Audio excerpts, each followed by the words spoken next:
What you got there, Jane? A whole lot of seedlings. Yeah? Yeah. Look like they're doing pretty good there. They are. Is that tomatoes and peppers on that top row? Yes. So beefsteaks and better boys, some of our aromas, and we also have some interesting peppers. Yeah? We have our King Arthur green peppers and jalapenos and habaneros and those little cute little Tabasco type peppers. Cool. So what are you doing with them? It looks like you're taking them somewhere. To their temporary home, the hoop house, until the nights start getting in the 50s. So you won't have to do this back and forth type of travel with them. But look what Dick did for me. He created these little bars that fit right across. Look pretty nice. I think you can do better though. We haven't lost a plant yet, so that's what's important. Well, I think we put some slats across there, and I think you can get maybe another tray on there, and maybe we'll extend that a little bit more. Yeah, because there's still one tray I usually have to run over by myself, but they're doing really good. I mean, compared to what we were doing last year. Oh, last year we had no idea what we were doing at all. This year, watching a lot of YouTube, we're trying to figure it out. So slide that over. What you got underneath that? Here. Oh wait, let's see here. So you got another turnip tops, leeks, cauliflower, artichokes, salads over here. I don't know if we always worry if we have enough or we don't have enough. We have to see. I'm thinking sometimes, do we think too small? But then again, you know, we're kind of noobs at this, so. And then you got squash going in there. Now these are seeds that I dried. There's just monsters. Look at that. These are from the store of the spaghetti squash. And so I was worried about if I didn't dry them properly or not, but they really have come up really well. Brussels sprouts, zucchini, yellow squash, patty pans, which we didn't try last year, and some cantaloupe and sugar melons and pumpkins. We tried some of these last year, but kind of late in the season. So what's that? The pumpkins? The pumpkins, yeah. And the watermelon. Maybe we'll have better luck. Yeah. We got 10 yards of compost coming. So we couldn't possibly produce enough for ourselves. So we're going to, at least at this point. So we ordered some in. So hopefully that'll come in the first week of April. So that's your last tray. Yes, it's the newest one. And so, like your germination rate's reasonably decent here, except on the end down there. Yeah, these are just starting to come up now. So these are some flowers. Looks like a bunch of spices in that rack. Yes. So sometimes they take a little bit longer, but it seems like they're doing pretty good. Some of the smaller seeds, you know, seem like they take really long. Garlic chives, might be doing okay with that. So here's a lesson, speaking of lessons learned. See, we thought, wow, popsicle sticks should be really good to use as markers, right?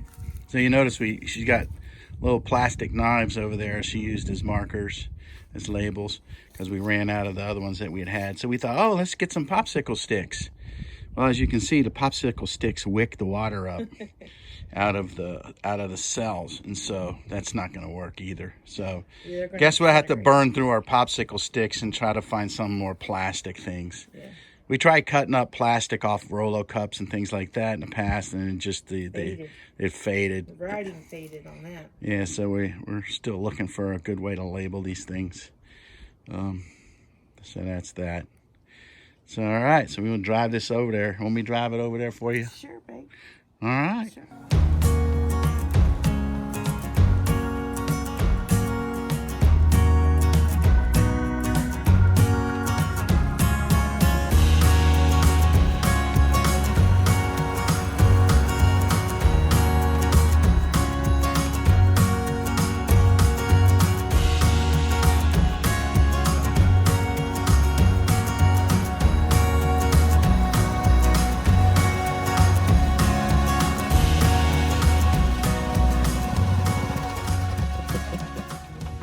take a look at what we've been doing around here. Yep, see, the stick fell off. Oh no. Well, that's no good. Yep, told you could do better. Ah. All right, so let's put this across here, I suppose. You got some, looks like you got some spinach already out there. Yep.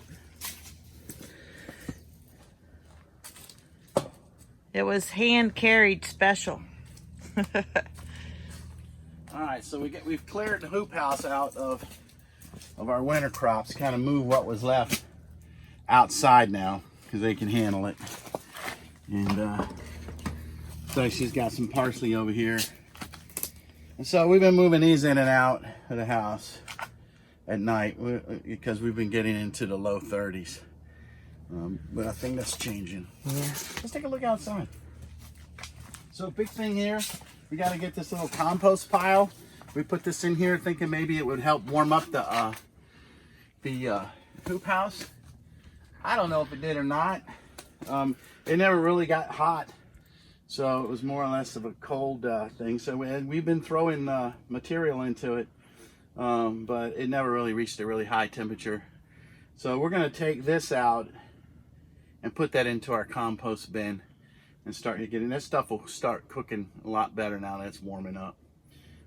So anyway, so we got to get this area prepared for our tomatoes and peppers because that's going to be the primary purpose of this area. Talk about what's the guy right behind you there. Oh yeah, so we got our cherry, we got a Bing cherry tree, we got some elderberries that we have in here, and we've got fine, well, it's like 6 different, we got muscadine grapes down there on the end. All need to go into the ground. So that's going to be our major project this year, is getting our muscadine grape trellis going. And Jane wanted some elderberries, so we're going to get some elderberries out there. And I always like Bing cherry, so we got a Bing cherry tree. I think we're going to have to at least get one more. I don't know if it's self-pollinating or not. I'm not exactly sure. I'm thinking you must know that because you only ordered one. I think so. I'll have to double check. I thought I double checked and thought we were good, but I'll double check again because now I forgot. Yeah, there's only 2 of us, so if we get one really good producing cherry tree, it should work for us. But anyway, we're going to do that. So that's that. We'll see what we're going to do. So Miss Marie of Homestead Heart turned us on to these things that you can get at Walmart for about $5. These little rope guys aren't really going to hang in there when you try to fill this up with dirt, so we're going to have to probably replace these. These are really meant for inside use. We're going to have to punch some holes in the bottom for drainage, but we're hoping to put some trees in here. So I was looking for something that had rope handles on it that 2 of us could carry a tree around when we need to. So we ended up buying 6 of these at Walmart. Bought them out yesterday, our local Walmart. And so we're going to end up filling these up, and I know we got a lemon tree already, so we got a cherry tree, and I don't know if you plan to put your elderberries in there. I think you said you were. Yes, I think so. But elderberries can get kind of big and unruly, so we'll have to see how that goes. I think we need to put up the fence and kind of decide where the permanent location will be, but in the meantime, these buckets are an answer. Sure. So we've still got some of our winter crops going over here. We got onions. We've got some beets in here. And then look what we built yesterday. Let's go take a look at this. I am so excited about this. Yeah. So we built ourselves an arch. So it's what, about 16 feet long, right? And I'm about 5'10", so a little over probably 6 foot high. And we got about, I think we set it at something like 65, 70 inches across. So we should have 2 rows with a walking area in here, and Jane's got big plans for this area. I do. So we're gonna try to get this growing so we can come in here and just pick food off our food tunnel, right? That's what I'm envisioning. That's what I'm imagining. This big, huge, leafy arch with food hanging from it. We even got the big, long red noodles that we're going to start up, and so those will be hanging down from here. It's just an interesting way to do food tunnel. So we repurposed some fence from old T-posts that we had along our fence line that separated the 2 properties. Now that we own that second property, there's no point in having that. So Yeah, so as I said yesterday, we're harvesting old fence posts, T-posts.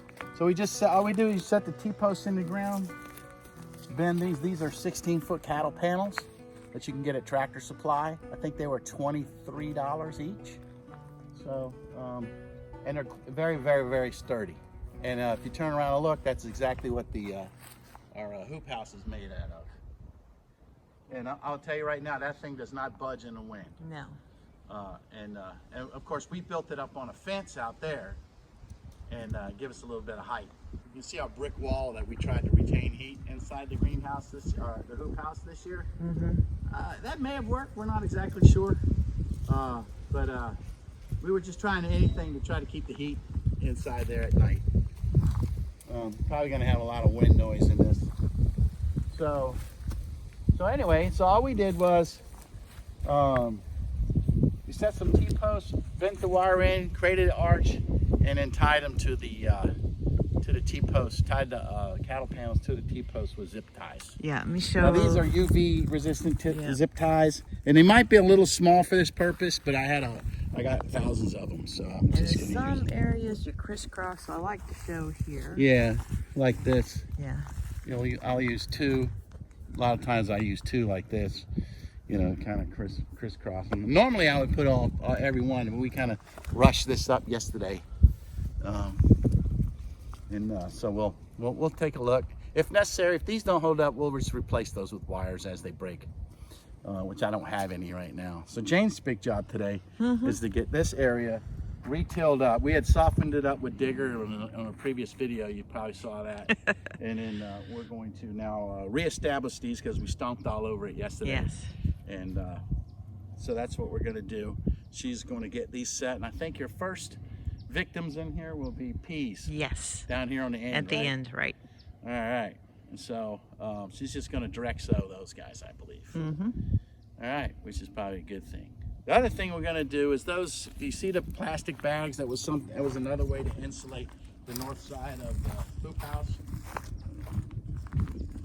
These plastic bags were another way of insulating that. So obviously it would probably take a good year or so for this stuff to break down into something better right now, but it has definitely maintained the moisture inside here pretty much.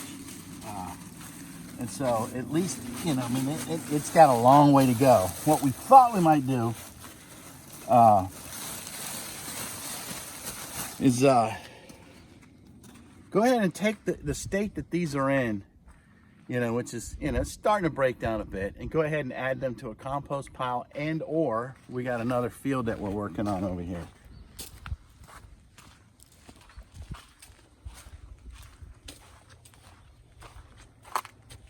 So the soil in this field is bad. I had to say that you were right. The last time we kind of talked about this, I was debating if this was a fail or a success, and you were like, fail. No, it's definitely a failure. So we had seeded this with mustard seed, brown mustard seed, and I mean, you can see some little patches of it, but this is very low. This field had been abused a lot, you know, with machinery running up and down it, things like that. We've had fires. I think we had a fire pit somewhere near here, which you've probably seen in other videos. Actually, it was probably over there a little bit. But anyway, we've tore this area up, which is why we're getting 10 yards of compost delivered. So hopefully that gets delivered in April, then we'll start working on this field. We are going to tarp it though. Right now, we're going to put some tarps down on it to try to kill the vegetation. So my thought on those leaves is to go ahead and pull those leaves in here and try to encourage some worms to come in here, and go ahead and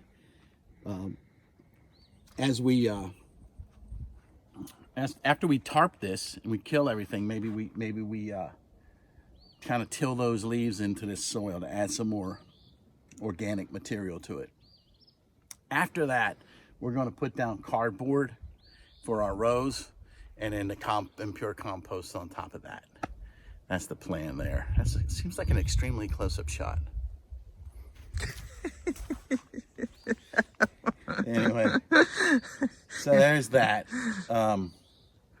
we got some remainder crops over here that we're dealing with. Now we thought this actually would look pretty nice with some really good potted plants out here, some potted food plants. So we're gonna keep these out here. Yes, the hoop house is getting way too warm. It's already 80 in there right now, I think. And yeah, so, you know, it's not set up in summer mode yet. We'll take the plastic down and turn the fan on, which we could do. We could do that now. So we've been kind of storing this, getting this going here. We put these out here, and there's some sickly Brussels sprouts that didn't produce anything. We're letting them live just because we're nice. So they formed a few Brussels sprouts, but not like what you see in what we've seen in pictures. I was telling Jane, you know, those are some exotic looking Brussels sprouts, you know, being purple and all. I mean, I don't see purple Brussels sprouts in stores. You sure you didn't buy some exotic plants that takes an expert to grow? Maybe. So let's try some just plain old green Brussels sprouts and see how that works out for us. I know we're not doing well with beets. We've already tried 2 crops of beets and we just have not gotten anywhere. As long as we were patient, we got great carrots. Those finally came in, and those we had some really good carrots. And so it takes months and months to grow those things. So we're gonna have to show exact same amount of patience for onions, you know. So here's Jane's little plot of onions that she put into a container that we've had growing in the greenhouse in the hoop house all year. Well, since we planted the ones out here, they obviously did much better in the hoop house. So we might see what we can do. Yeah, but we've got some going out here. We did okay with some broccoli. Broccoli did okay. We got some good heads of broccoli. Got some cabbage. Yeah. Got some good heads of cabbage. And cauliflower. Yep, cauliflower. So we're gonna try it again. Yeah, so we'll definitely work with broccoli and cauliflower, and of course some spinach. But yeah, I think these exotic looking Brussels sprouts, yeah, they're not gonna do anything for us. I mean, look at this thing. You know, it's pretty sad. So, and we thought we were getting some heads on them, little heads, but you know, it's not even enough for a serving. So it's like, yeah, not worth the effort. Our collard greens, right? We got collards. So we should harvest these pretty soon. Those look like we'll have a little bit of harvest on that. And we have some kale. We've been eating off of this kale. So we've been picking on that. There's got some yellow leaves, probably need to clean up. And then our little test of Swiss chard here as well. I don't even know what that is or what that tastes like, but you know. You've had some. Maybe. You probably put it in a salad and I just ate it. Yeah. Here, Hannah, holler for us. But anyway, so we tried that barrel. We tried the barrel inside there full of water. I'm not sure if that put out any heat. I could never tell that it did. Yeah. It never really warmed up. And then, so there's a lot of lessons learned here, but we know we can grow tomatoes and peppers in there really well. We'll put a shade cloth on it. I can't remember what the percentage of the shade cloth is. 30% or something. I don't remember. Yeah. But anyway, it worked really well for us last year. Yeah. And so, and those are actually tomatoes that were pulled out and transplanted into here, and they took off. They did all right, and it was late in season. So it'll be interesting to see how well we do this year. So, never grown onions, don't know anything about any of that, so we're learning. It's all a learning curve. But hopefully in a little while, in a month from now, this will look like a garden plot instead of a failed attempt to grow mustard greens. The native stuff's pretty hot. Want to try to eat some? No. They're saying anyway. Even deer won't eat it. So Yeah. why? Deer won't eat it. So yeah. So we're gonna do a one-time kind of tear this up maybe and mix in some organic material like those leaves and all. And then put some cardboard down where we want our rows. We think we can get 5, and I think they're 30-foot rows. We're gonna get 5 or 6 30-foot rows out of this. and then we'll use cardboard and compost to make the rows, and then we'll put wood chips between the rows. So that's what's going to happen in this dirt house. I mean, look at this. This soil is, there's nothing here, man. I mean, you know, there just ain't much to it. I don't know why, but there just wasn't a lot of nutrients for the, I believe, for the mustard to go. We fed it once or twice, but we were trying to just see how something would grow in here, so we didn't want to, like, you know, artificially. And maybe we screwed up. Maybe we should have fed it more. And it was late, and we put it in late too, so that wasn't really that good. So we'll see this year if we can turn this into something productive as well. That's our garden efforts. And then I got to get back to my sawmilling efforts. We still got a lot of buildings to put up. We got one to finish. Yeah, for retired folks, we sure have a lot of projects. I'm not retired. I work for you. Oh, I keep you busy. The pay's definitely Oh God. a lot. But the security's great. Anyway, that's kind of like what we're doing here in the garden. So we'll keep you informed. Stick around. Stick around. So if you want to see, go ahead and subscribe and hit that notification bell. See ya.